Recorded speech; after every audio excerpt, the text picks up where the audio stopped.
Think about the last polished report or recommendation that landed in front of you. It looked sharp, it sounded confident, and you probably moved on it pretty quickly.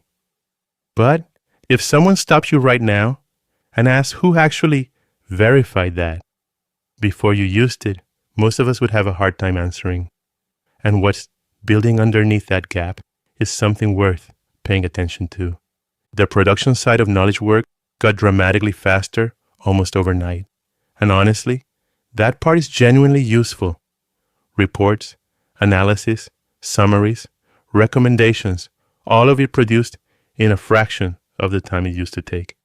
But the part nobody talks about is that checking all of that work didn't speed up at all, because verifying whether something is actually correct, whether it fits the specific situation, and whether it's safe to act on still takes real domain knowledge, real context, and someone willing to be accountable for the answer. In fact, it gets harder because now you're reviewing 10 times the volume at the same human bandwidth, and everything looks more polished than ever, which makes your brain want to trust it and move on without checking. In software development, which is further along this curve than most fields, 96% of developers say they don't fully trust AI-generated code, but only 48% actually verify it before it ships. And the code that doesn't get checked has been measured at nearly twice the defect rate of human-written code. The trust isn't there, but the checking infrastructure isn't there either. And that gap is the bottleneck. Now here's where this gets dangerous, and it's the part most people miss entirely. In the real world, no deliverable exists in isolation. One output feeds the next decision, which feeds the next workflow, which feeds the next stakeholder communication. When verification gets skipped at multiple points across interconnected workflows, errors don't just add up, they multiply. And the multiplying is invisible because every individual output looks clean on its own. Think about what that actually looks like in practice. A flawed assumption in an early analysis gets carried forward into a strategy document, and that strategy document informs a resource allocation decision, and that decision shapes a quarterly plan.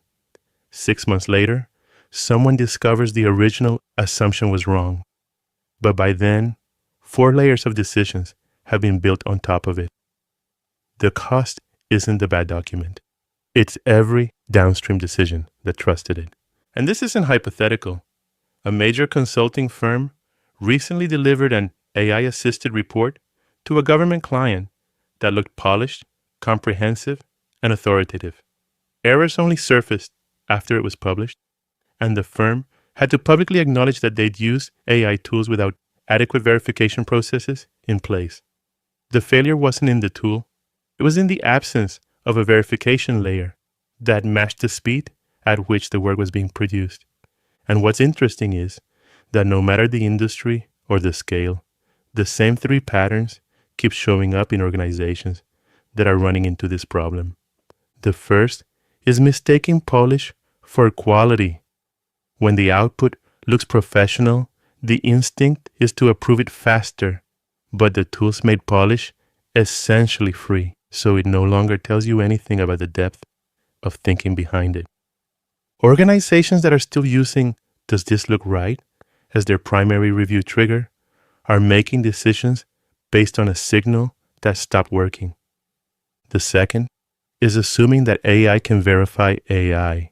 Some teams have started using one model to review another model's output, and that's a step in the right direction.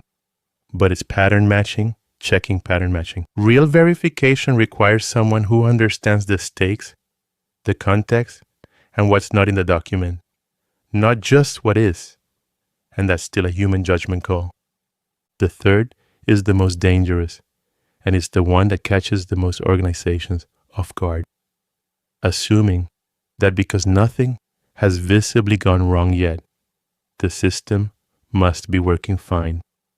It's a kind of blind spot where the absence of a visible failure gets mistaken for proof that everything is healthy, and it's everywhere right now. The errors are already in the system and compounding quietly, and by the time they surface as a visible failure, a flawed product launch, a bad regulatory filing, a public retraction, the cost is exponentially higher than catching them early would have been. So what are the organizations that are getting ahead of this actually doing differently? They're not just telling people to be more careful. They're making structural changes to how work moves through the organization. They're building verification into workflows as a defined step rather than an assumed behavior, and they're separating the production function from the verification function so the person or tool checking the work isn't the same one that generated it. They're creating clear accountability for sign-off, where a real person's name goes on the output and that name actually means something. And they're rethinking what the productivity gain from AI is supposed to look like. The real win isn't we produce the same volume in less time. The real win is we produce the same volume in less time and we invest the time we saved into verifying better. Most organizations right now are capturing the speed and completely skipping the second half. The ones that get both right are going to have a genuine competitive edge, not because they move faster, but because their speed is trustworthy.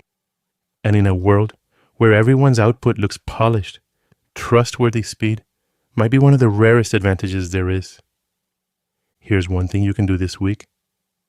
Before you approve or forward the next polished deliverable that lands on your desk, ask one question. Who verified this?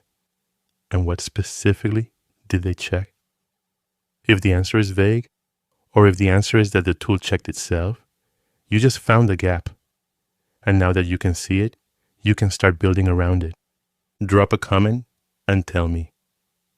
Where do you suspect verification is quietly falling behind in your own work or organization?